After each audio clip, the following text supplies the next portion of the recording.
Genesis chapter 8। और परमेश्वर ने नूह की और जितने बनेले पशु और घरेलू पशु उसके संग जहाज में थे उन सबों की सुधि ली, और परमेश्वर ने पृथ्वी पर पवन बहाई और जल घटने लगा, और गहरे समुद्र के सोते और आकाश के झरोखे बंद हो गए, और उससे जो वर्षा होती थी सो भी थम गई। और 150 दिन के पश्चात जल पृथ्वी पर से लगातार घटने लगा। 7वें महीने के 17वें दिन को जहाज अरारात नाम पहाड़ पर टिक गया, और जल 10वें महीने तक घटता चला गया, और 10वें महीने के पहले दिन को पहाड़ों की चोटियां दिखलाई दी। फिर ऐसा हुआ कि 40 दिन के पश्चात नूह ने अपने बनाए हुए जहाज की खिड़की को खोलकर एक कौवा उड़ा दिया। जब तक जल पृथ्वी पर से सूख न गया तब तक कौवा इधर उधर फिरता रहा। फिर उसने अपने पास से एक कबूतरी को उड़ा दिया कि देखे कि जल भूमि से घट गया कि नहीं। उस कबूतरी को अपने पैर के तले टेकने के लिए कोई आधार न मिला, सो वह उसके पास जहाज में लौट आई। क्योंकि सारी पृथ्वी के ऊपर जल ही जल छाया था, तब उसने हाथ बढ़ाकर उसे अपने पास जहाज में ले लिया।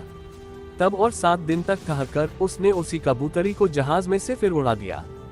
और कबूतरी सांझ के समय उसके पास आ गई, तो क्या देखा कि उसकी चोंच में जलपाई का एक नया पत्ता है। इससे नूह ने जान लिया कि जल पृथ्वी पर घट गया है। फिर उसने 7 दिन और ठहरकर उसी कबूतरी को उड़ा दिया, और वह उसके पास फिर कभी लौट कर न आई। फिर ऐसा हुआ कि 601 वर्ष के पहले महीने के पहले दिन जल पृथ्वी पर से सूख गया। तब नूह ने जहाज की छत खोलकर क्या देखा कि धरती सूख गई है, और दूसरे महीने के 27वें दिन को पृथ्वी पूरी रीति से सूख गई।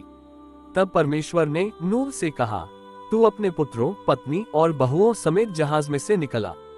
क्या पक्षी, क्या पशु, क्या सब भांति के रेंगने वाले जंतु जो पृथ्वी पर रेंगते हैं, जितने शरीरधारी जीव जंतु तेरे संग हैं, उस सबको अपने साथ निकाल लिया, कि पृथ्वी पर उनसे बहुत बच्चे उत्पन्न हो और वे फूले फले और पृथ्वी पर फैल जाएं। तब नूह और उसके पुत्रा और पत्नी और बहुएं निकल आई, और सब चौपाए, रेंगने वाले जंतु और पक्षी और जितने जीव जंतु पृथ्वी पर चलते फिरते हैं, सो सब जाति जाति करके जहाज में से निकल आए। तब नूह ने यहोवा के लिए एक वेदी बनाई, और सब शुद्ध पशुओं और सब शुद्ध पक्षियों में से कुछ कुछ लेकर वेदी पर होमबलि चढ़ाया।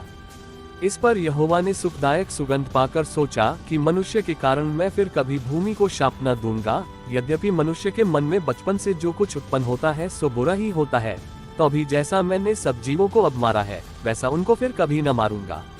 अब से जब तक पृथ्वी बनी रहेगी तब तक बोने और काटने के समय ठंड और तपन, धूपकाल और शीतकाल, दिन और रात निरंतर होते चले जाएंगे।